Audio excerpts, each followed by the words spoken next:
Всем привет, с вами Супер. Ну что ж, именно на этом моменте начался один из наилучших моих видеороликов, а именно история КРП, которая набрала ошеломительную популярность среди комьюнити КРП и на моем канале, поэтому многие просили, многие ждали, и вот встречайте, вторая часть истории КРП. В этом видео мы не будем повторять то, что говорили в прошлом видеоролике, а разберем самое дно КРП, от сквадов до администрации. Предлагаю начать с одной из самых спорных тем, а именно сквадов. Сквады и их лидеры имеют огромнейшее влияние в КРП.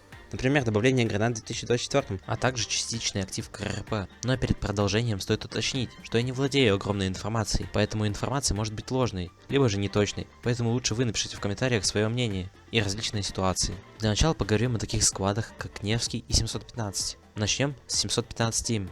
Именно он провел огромное количество времени в каждой фракции КРП, где огромное количество состава идет за их лидером, после чего начинается перепись истории фракций. Фракции превращаются в идеальный выбор для каждого, премии, мероприятий, новый дизайн, реформы, а также нанесение колоссального урона недружественным фракциям. И на самом деле, очень интересно участвовать в этом движе. Однако есть и темная сторона, она преследует каждый сквад. Из-за того, что сквад собирает огромное количество человек в одном месте, у так называемых доксеров появляется огромное количество незащищенных жертв, и с этим никак не побороться. Точнее теперь, когда основной дискорд-сервер КРП не функционирует. Ведь на самом деле пункт правил, связанный с личными данными игроков, КРП присутствует, хотя раньше с этим бороться было достаточно легко. Даже про меня уже пытались узнать информацию, за то, что я хотел покинуть уже мертвый сквад. Однако это не все. Достаточно высокие лица сквадов находились на самых высоких должностях КРП, и это сыграло свою роль. Поблажки, блат, продажи лидерок, ролей, да и даже доходило до того, что людей блокировали в самом КРП навсегда. То же со сквадами сейчас. КРП умерло само по себе, а сквады, не сумевшие найти замену, погибают за компанию. Идеальный пример этому 715 и Невские. Невские в принципе пришли с РП от Бокта, но оно сейчас закрыто. Да и Невских как таковых уже нет, их сервер переделан под РП. Ну а что могу сказать про 715? Вряд ли лидер сейчас будет заниматься сквадом. Это потеря времени. Да и не думаю, что он сейчас сам хочет этим заниматься. Но все же я надеюсь на развитие 715 Team, ведь я в том числе принимал участие в их активностях, хоть и незначительное. Также стоит уточнить, что огромное количество игроков КРП утверждает, что люди из Невского сквада, стоявшие на администрации, занимались продажей ролей, и отчасти я могу предположить данный исход событий, ведь такой информации правда очень много. Однако я утверждать не готов, ибо до ремейка я играл очень мало, поэтому дам вам шанс порассуждать в комментариях, в принципе написать ваше отношение к сквадам. Лично мое отношение неоднозначное. Что же по остальным сквадам? Большая часть из них в данный момент повторили судьбу мастодонтов, а некоторые стараются развиваться в КРП, что лично по-моему уже не имеет никакого смысла.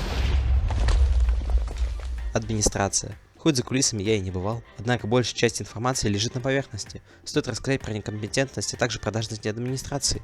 Некомпетентность заключается в том, что администрация уже на протяжении почти 2 лет не может обеспечить безопасность серверов и выдачу наказания на них. Идеальный пример этому это массовый краш серверов пару недель назад. Также в администрации уже в последние 2 года происходит анархия. Одного человека могут заблокировать за нарушение, а второго нет. Опять же массовая краша от администраторов, которые блокируют всех игроков КРП. Или же удаление истории лидеров в различных фракциях, например, таких как ФСБ. Опять же, я лично на своем опыте помню один интересный момент. Лидер ФСБ пришел на обзвон и был поставлен на должность, а после другой человек покупает лидерку, и того, кто прошел обзвон, снимают и ставят нового. Стоит и упомянуть то, что с 2025 года появилось огромное количество способов противодействовать данным нарушениям. Например, боты, удаление неиспользуемых вип-руков и урезание прав. Но в том-то и дело, актив КРП на момент 2024 года уже потихоньку исчезал, и настолько сильное урезание прав лидерам не могло обойтись без последствий. Редакторы не успевали работать сразу на 11 полностью разных фракций, из-за чего во время прихода нового лидера фракция превращалась в сбор ненужных каналов и ролей. Еще стоит упомянуть о рекламе на мертвом сервере КРП, а также о недавней ситуации с моим знакомым. За счет того, что в КРП ушло и было снято огромное количество администрации, как вы понимаете, надо было кому-то занять эти должности, и начались массовые повышения. И те, кто раньше были со мной во фракции, находились на самых высоких должностях КРП. Ну и вот, мой знакомый сумел встать на Crash Protect. Ну и вот, на все сервера фракции приходит такое уведомление от него. И кажется снова базовый краш. Но это не так. На самом деле ситуация очень странная. Для начала стоит рассказать предысторию. Ромашка на видео заснял, как использовал читы во время рейда и дал объяснение в объявлениях Дискорда ОПГ. После чего, как я помню, было даже какое-то голосование, по итогу чего Ромашку решили оставить на должности. Ну и вот мы снова здесь. Давайте разберем сообщение поближе. Здесь говорится об отключении бота. Отключение бота означает потерю баллов для повышения сотрудников, что в будущем и произошло. Также снова говорится о продаже выносов из УЧС. И на самом деле, лично по-моему, это уже не секрет. По крайней мере, из-за личности не говорю, но я уверен, что такое было. Спустя время выходит информация, в которой рассказывается о причинах снятия Ромашки.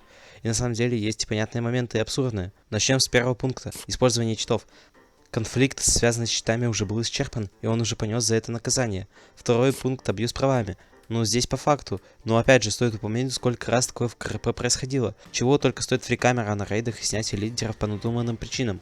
Третий пункт. Оскорбление. Но здесь вообще смех. Вы зайдите в любой канал КРП или же зайдите в игру или голосовой чат. Вы там не то что оскорбление услышите, вы еще о себе много чего узнаете. Ну и четвертый пункт. Введение в заблуждение администрацию. И если вы имеете в виду его пост, то, по-моему, и так всем известно, что в КРП продают не только выносы за ЧС, а в принципе все что угодно. Я даже помню, как моему другу Модерку продали в игре. На самом деле нарушения у Ромашки были, и я думаю, с этим никто не поспорит. Но лично, по-моему, решением таких конфликтов должен заниматься Максончик, ну или хотя бы большая часть администрации КРП, но никак не два человека, участвовавшие в конфликте. Теперь поговорим о комьюнити. Настолько токсичного комьюнити вы нигде не найдете. Еще вчера друзья могли быть друзьями и сидеть в одной фракции. На следующий день один может пойти на лидерку недружественной фракции, и тут начинается. Если они проиграют рейд, такой мусор начнется в чате КРП, и оскорбления друг друга, и о том, какие вы плохие. Но и логично, вы скажете, это всего лишь в рамках ролеплей игры.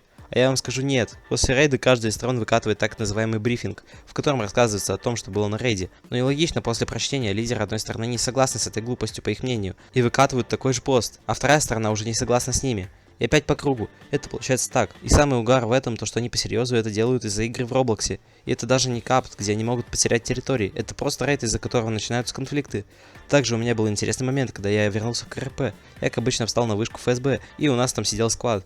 И представляете, наш генерал-полковник утверждал всему стаку, что он не покинет ФСБ. Хотя уже был заинтересован в должности ВПГ, и через 3 дня он уходит, забрав весь склад. И вот мы сыграли рейд, и этот бывший наш генерал-полковник начинает затрагивать родню в чате ФСБ. Я подключился и говорю ему что-то по типу: «Ты еще 3 дня назад был в ФСБ и сам стоял за нее горой». После он начинает говорить, что без нашего склада фракция умрет, и то, что я сам в Лего Кубы играю. Хотя я ничего против и не имел. Так обычно просто называют Roblox КРП, а после нам правительство ставит по РП лидера, что достаточно странно. Но лично я был не против. И этот гений начинает рожать как не в себя, что типа РП полная фигня и то, что он ничего не сделает толкового. Ну короче, человек явно фрикует из-за игры. Думаю, этим все сказано. И таких личностей очень много, и с этим никто никак не борется, кроме руководства фракции. Также огромная часть комьюнити готова сделать что угодно с тобой, лишь бы достигнуть цели, даже прибегая к самым ужасным мерам. Игроки готовы найти от тебя информацию отовсюду, а в некоторых случаях взломать твои аккаунты. Ну что, пришло время рассказать вам о моем новом Discord-сервере, на котором вы сможете найти новых друзей, следить за съемкой видео, участвовать в будущих розыгрышах, ну и, конечно, просто пообщаться. Переходи по первой ссылке в описании и принимай приглашение. Что же с активностями в принципе? И что с КРП сейчас? Единственные активности в КРП — это рейды и редкие мероприятия от самих игроков или администрации. Больше тут и говорить нечего. Как администрация не старалась бы ограничивать рейды, это не поможет вернуть РП в КРП. Единственное, что поможет, это увеличение наказаний за нарушения и полная переработка фракций и рейдов.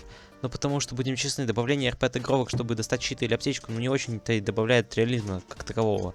Что же с КРП сейчас? Были попытки возвратить КРП, например, обновления, где исправляли популярные баги, исправили погоны ФСБ, добавили минимальную оптимизацию, добавили отыгровки, а также, что немаловажно, наконец-то увеличили размер сервера до 70 человек. Еще вернули выдачу ролей во фракции, что дало второе дыхание для КРП. Однако после начались снова краши, а после и вовсе снятие всем ролей администратора на основном сервере КРП, кроме БДФа. Может это заговор, а может это предвестие к чему-то большему. Этого мы, скорее всего, никогда не узнаем. В раздевалку все бежим. Быстрее, быстрее, быстрее, быстрее! Не душите! Также по причине того, что для большей части КРП Roblox заблокирован, ну и чат в Roblox заблокирован для всех, что не странно, что делает невозможным отыгрыш РП. Единственное, что стоит ждать, так это конец 2026 года, в котором мы скорее всего узнаем, что будет с КРП в дальнейшем. Хотя 27 февраля Шейп написал такие 2 сообщения, что дало хоть малейшую надежду для КРП. Хотя мне пришлось переделать немного сценарий, что меня уже не сильно радует. Но все же обязательно зайдите на сервер КРП и залайкайте мое сообщение в разделе идей, как и все остальные. Ну и в принципе все. Почему же КРП умерла? Нам снова надо задать этот вопрос. КРП умерла не по ошибке одного человека. Смерть КРП лежит на плечах большей части игроков по самым разным причинам. Халатность, отсутствие обновления, открытие КРП-шопа и куча других причин, о которых мы говорили ранее. Но также я недавно заходил на РРП от Бокта, и у них была функция медиапартнерства, которая, конечно, никакая, но все же КРП упустила огромный шанс. Ведь Шейп больше не снимает как таковые видео, а значит, о приходе новых игроков и речи идти не может. Темы КРП, скорее всего, больше не будет на моем канале. КРП, скорее всего, не вернется. Да и вроде все, что я мог, я рассказал. Спасибо всем за просмотр. Обязательно переходите в мой Discord сервер. Ну и напишите ваше мнение о КРП в комментариях. Ну а с вами был Супер. Всем удачи, всем пока.